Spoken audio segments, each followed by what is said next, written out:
একটা কথার কারণে 1.5 মাস রিমান্ডে ছিলাম, 2 বছর জেলে ছিলাম। মাওলানা মামুনুল হক 3 বছর জেলে ছিল। আল্লাহর মায়ের, সারা জগতের ভাই, একটা মূর্তির বিরুদ্ধে কথা বলেছিলাম, একটা।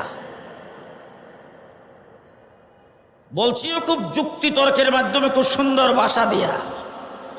মাননীয় প্রধানমন্ত্রী, ভাষাটা শুনেন, আপনার বাবা আমাদের কাছেও একজন সম্মানিত ব্যক্তি,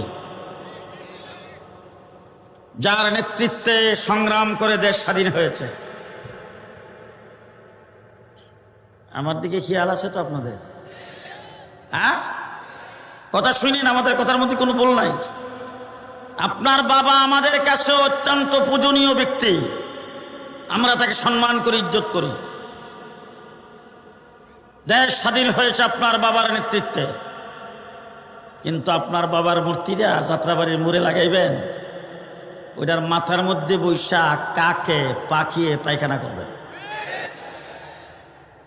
নাক বায়ে বায়ে পায়খানা পড়বে, এটা আমাদের কাছে দেখতে খারাপ লাগবে। সুতরাং মূর্তিটা এখানে লাগেন না। কথাটা খারাপ কি বলছে বলেন?